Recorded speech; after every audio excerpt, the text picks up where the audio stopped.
Martialpreneur TV. It's me, Scott, and this episode this week I've got a slightly different take on things for you. I'm actually interviewing a friend of mine who's called Duske. Now, Carl lives out in Japan, and but he's a Canadian. He's originally from Canada, but he's moved to Japan on work placement teaching English. So in this interview, I just talked to him about what the process was with him having to get work out in Japan, how he did that, and his adjustment to the lifestyle out there, and also how it's enabled him to immerse himself in karate training and other Budo arts, and how he's enjoying that. So I thought, there's a lot of people out there I think who would really like to do a similar thing, and especially if you're young enough to just up sticks and go and travel, then this might be right up your street. So Carl also offers a helping hand out there to anyone who wants a bit more information on getting work out in Japan or moving out there to live. He's worth getting in touch with, so he's also offered his hand out for that. So without further ado, let's see what Carl has to say. Okay, welcome to Martialpreneur TV. We have with us a very special guest today. We have Kyle Duske. How you doing, Kyle? I'm good, and how are you doing, Scott? Yeah, I'm very good, thanks, mate. I'm very good. Now, I just let everyone know who's watching the video. We had a chat on LinkedIn, met on LinkedIn, didn't we? And I just was chatting with you about sort of your life. You're actually living in Japan at the moment. Is that right? Yeah, that's right. I live in Matsuyama, Japan, which probably nobody has a clue where it is. Yeah.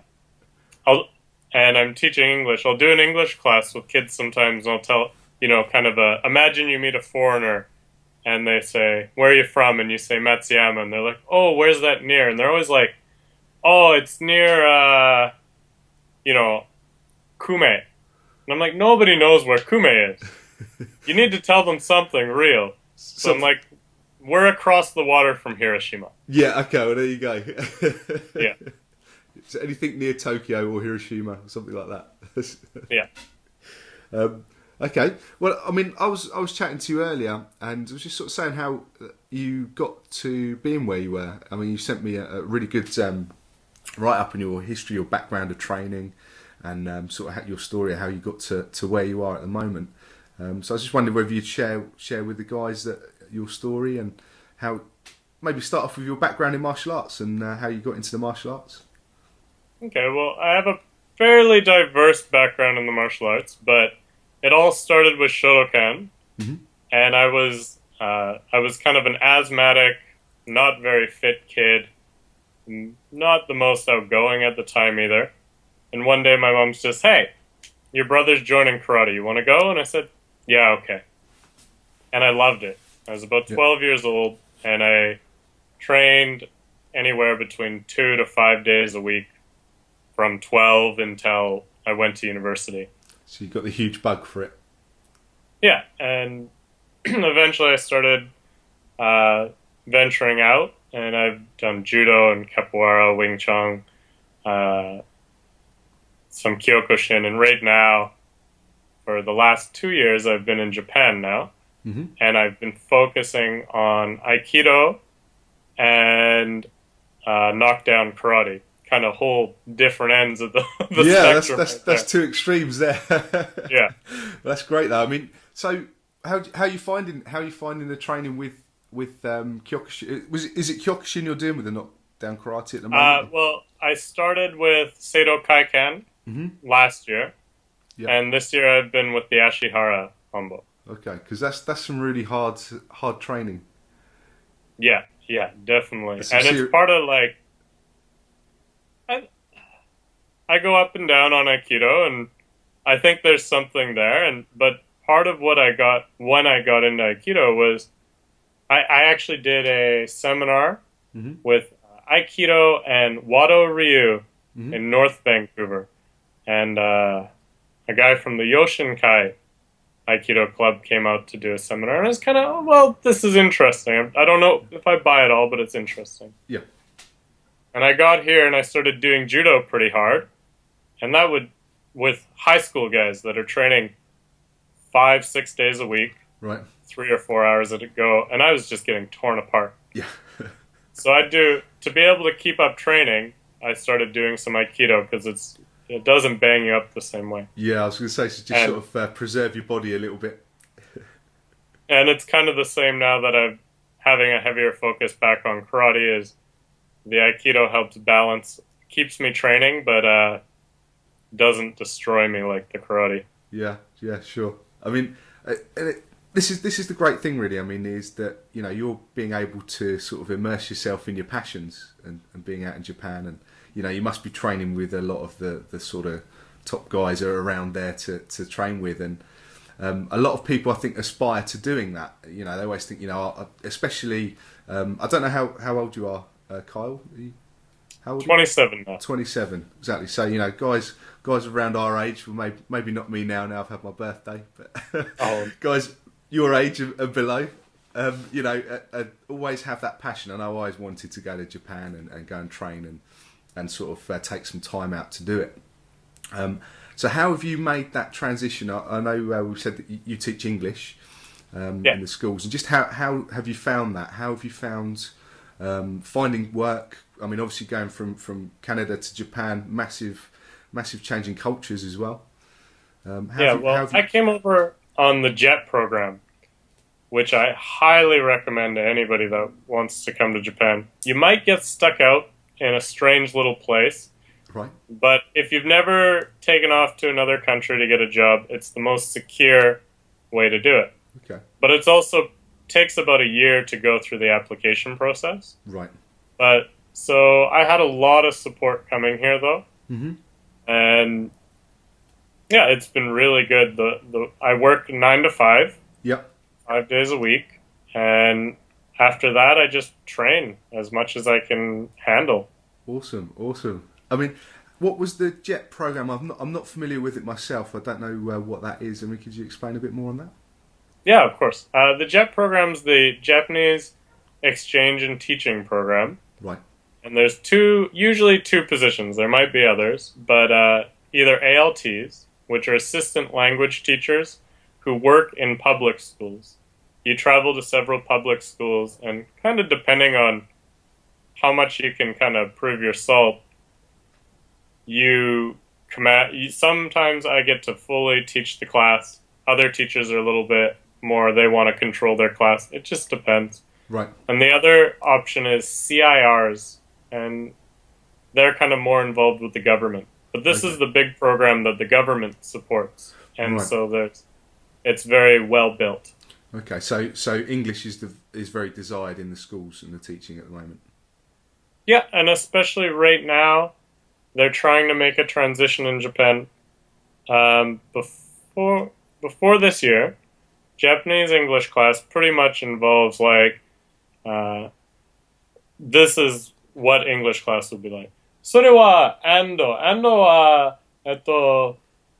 and they just go on in Japanese, right, and throw some English here and there. Yeah. And just grueling study. And so the government said this is enough. Nobody can speak English, and they study for 6 years. We need more English in the classroom. It's more comprehensive. Yeah. And so to help that transition, they're looking to get more people in the public school system. Right. So right now is actually a really good time to apply. Okay, that's great. And do you have to have a qualification, obviously, from obviously you're Canadian, or I'm UK. Do you have to have a relevant qualification to be able to take with you, or can you just go as a native speaker? Pretty much, as long as you're a native speaker with an undergraduate, mm-hmm. you can have a chance. I really suggest you get some experience teaching and stuff before you come, but lots of people don't, and some of them do amazing. Yep. And some of them not so much. Some not so good. Yeah. And that's a problem with the program sometimes. Right. But I think it kind of started as more of a PR program in the 80s when people were a little scared of what's going on when Japan's getting powerful. Yep. And so they said, okay, well, if we bring over a bunch of foreigners and make them love Japan and they go home, it'll be good. But it's evolved, and it's not a perfect program, but if you really want to work it, it can be a great program. That's cool. And I won't ask pay and things, but is pay good? Yeah, I can't complain. It's not lots of people come here straight out of uni, so they really think they're making a lot of money. Yeah. We're making enough money that you can live and travel, and especially for a single person, Yeah. you're doing quite good. That's cool. And there is kind of a glass ceiling in Japan for about how much you can really make. Yeah. But it's nothing you could complain about. You can live well. Cool, well, that's good. I mean, I know Japan, sort of compared to UK here, is quite expensive living costs, like day to day. I think so it's all sort of swings and roundabouts with that kind of thing. Weighed up in different ways, but that's cool. That sounds good. So, what is the biggest challenge you found from sort of transferring and going to live in Japan? Oh, well, technology is not a big thing in Japan. Right. Tokyo, for sure, there's pockets of Tokyo that are just like these technology hubs, and they have some of the best stuff coming out of there. Yep. But the general populace is still using fax machines. Really? And when you come out here, you're going to have a hard time finding websites for most of the good dojos. Yep. Yep. I mean, I know we did a few things for the show when we were filming Keep It Raw. We did the Asia tour. And I know a lot of Asia actually is quite tricky to find any train, especially a place like Korea as well. Yeah. So yeah, I can understand that. I know when we did do a lot of research, there was a lack of online information. Yeah. The Japanese mentality oftentimes is that word of mouth is best. Right. And if somebody tells you something's good, they're going to trust it far more than sitting down and going through websites all day. Yep. And so marketing sometimes is a little shy in Japan. Right, okay. That's interesting. That's very interesting. I know I've been speaking to a chap who we'll be having on the show in the next sort of week or two, and he runs a company which is martial arts holidays, vacations. Yep. And he was saying that he found, putting together a package for Japan was particularly difficult. Not because, there's anything wrong with doing business with Japanese. They're just, like you say, they're a lot more word of mouth, and they're quite suspicious of anyone who's not been recommended or, is not known, So yeah, totally. It's interesting. And kind of entrepreneurial adventures are not... Everybody's got their own little shop here. Right. But they're not, really pushing it hard. Okay. It's... Going. I don't know. It's hard to explain, and I don't know enough about Japanese business to do it service, but I know it's definitely not easy to deal with some days. Yeah, it's a lot different to Western culture, a lot different. Yeah. Cool. So what's the plans then, Carl? What's the plans for you in the future? Are you going to stay on longer, or do you think you're going to come home? And I know we talked a little bit earlier about how you might be taking up some teaching when you get back to Canada. What's your plans? Well, right now, I'm looking to do the big transition and head home this August, which will be fantastic. Yeah. Because it's 35 degrees here in the summer. Right, okay. And in Vancouver, it's going to be, 25 to 30. Yeah. That's much more bearable. Yeah. And one of the things I've been thinking about is I started karate in a suburb of Vancouver called Port Coquitlam, and I started with Andy Holmes at the Torakai Club. And over the years, it's kind of dwindled out. But there's kind of I've been thinking about potentially reviving that club, and I'm looking to build some connections through teaching some women's self-defense and other things. I have a 6-week women's self-defense program that I designed for a university. Uh-huh. And I've come to change it a little bit since I've been here. Yep. But, yeah. That's good. So those are kind of the tangents I'm working on building the connections for right now. That's great. I mean, you're going to have great experience. There's a lot of guys I know in the UK who say, we teach karate and different Japanese arts and a lot of other Asian arts as well. and have never actually been there. You know, myself included. I've not been to Japan, but I used to teach karate for a long time, and that instantly puts you, above the rest. You know, you're something special there. So I think you'll do fine. I think the people who are interested in getting that real art and that real training, I think you've got something you'll be able to really give them. That's great. You know, that's good. And one of the great things about Japan is it kind of starts to extinguish some of the magic of karate. Yeah. What do you mean? Not everyone's a black belt, is it? Well, a lot of people are black belts. Karate, not as much, but Judo, you could find just hordes of incredible, strong judoka. Like, it's really hard to train here. Right. At an older age because they've done it since they were in junior high school 5 days a week. Yeah. So the guys that do Judo here. They just karate, the karate level, there's some amazing karateka, but there are really strong karate. Like, lots of guys just train 2-3 days a week here. Right. But it just, like, especially with kanji, as you start to learn the language, I find a lot of Westerners will start, this kata is called this, and it means blah, blah, blah, blah, blah, and it just doesn't. It's just not like... It just doesn't. And, like, the kata from karate, usually it's translated as empty, but some people get in, it's vast, and blah, blah, blah. And sure, it means sky, and sure, it means empty, but it's also used to mark when parking lots are empty. So, right, yeah. It's just... Yeah, so you could look at it, you could take it for any different meaning that you wanted to, yeah. I think that's especially in the sort of the boom of karate. I know here in the UK it was sort of around the 60s, 70s. Yeah. And I think, everyone was really excited about it, and it was a new thing, and I think it's the Chinese whispers, that sort of goes along with it, and you hear, this is what this move means, and the translation is this, and it comes with this big elaborate thing, when really, if you speak to some of the guys I'm sure that you train with, they go, no, it's just a punch, or it's just a hold. It's not, not this 50 million move complex thing, it's just something quite simple that's been misunderstood. Yeah.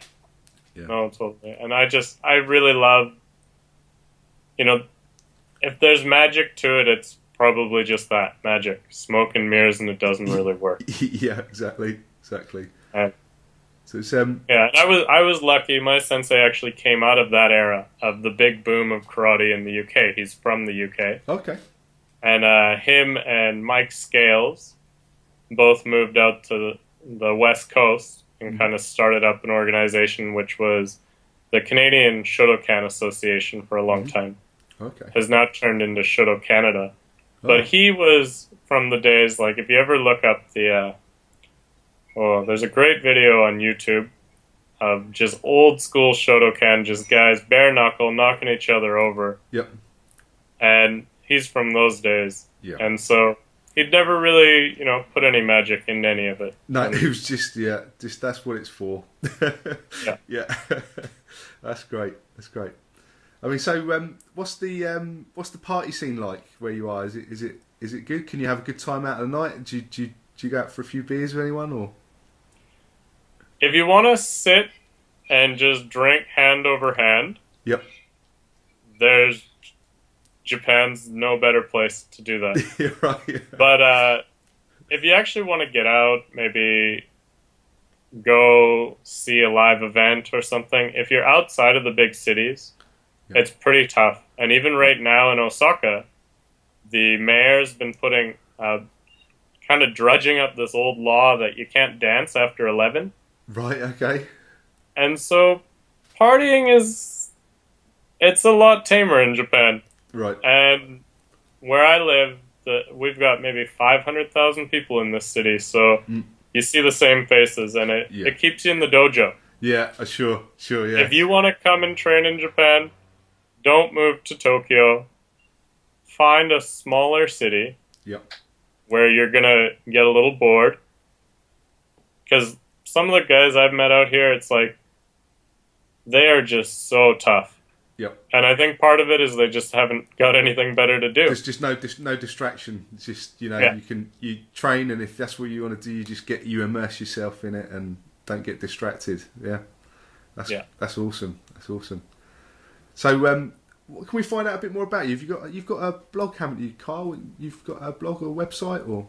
Yeah. I have a blog, KAI-RU, Kairu, which is what they call me in Japanese. And I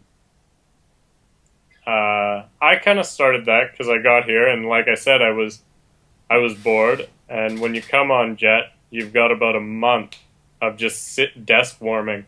Right. And you don't know what to do. And I was reading a blog. I don't know if you followed it all. Karate by Jesse. Yes, yeah. I've seen that. I really like him on the show. Actually, I did send him an email. It's cool blog. Yeah. And I was following that, and I just said, I've been teaching for a while. I've got some things I'd like to put out there. There's a good swell of discussion that's kind of rising up in karate. Mm-hmm. People are starting to make things relevant again. I think I don't know if there's a revival, but the guys that are in it are maybe doing some good work to justify why they're still there. Well, I think with the whole MMA scene, I think there's always a trend for a certain style, and I think there'll only be a point where karate will come back into that discussion again. Yeah, for sure. And I was just reading some blogs and figured, well, I'm here. I'm an English teacher. I could definitely brush up on my writing a bit, like nobody. You always can. Mm. And I said, okay, well, this will just be something I'll do. And I like doing a little bit of design work and stuff, and wanted to see what I could do. And it's plugging along. I've only got maybe 50 some odd posts, so the readership's not too big yet, but it's growing. But it's good. I think with blogging, and just putting your thoughts out there and stuff, sometimes it's just like self-therapy, even if no one's reading it, it's just good to totally. It's just good to get it out there. Yeah. And you can always look back on it as well and just think, that's it's good to sort of jog your memory of how you're feeling at certain stages, or what experiences you're having. I think it's a cool thing to do, no matter what. Even if you've got nothing to say, just do a few blog posts. Yeah, for sure. And I kind of work like the whole blog even though I'm very focused on karate, it kind of works in a very tangential way. I'm very interested in the tangents and the way that karate can leak into other parts of your life. Massively. I think that's one of the things, lots of the arts and training, for me, exactly the same feeling with karate is that it affects other things in your life, and just that discipline of training, or just whether it's just knowing how to take a bit of punishment sometimes it just makes you a better, more rounded person, I think. And it's hard to describe to some people who've never done martial arts training why that affects you like that. But there's so many stories out there of people who think exactly the same way. Yeah, and it kind of has to, unless you are in the military. Mm-hmm. Then why else are you training to fight people all the time? Or in the police. Yep. It has to be having effects on other things, like your health, your mental and physical character. And if it doesn't, then I don't know why you're doing it. Yeah, exactly. Yeah, no, absolutely. Hey, well, listen, Carl. I'm gonna wrap up there, and I'll all right.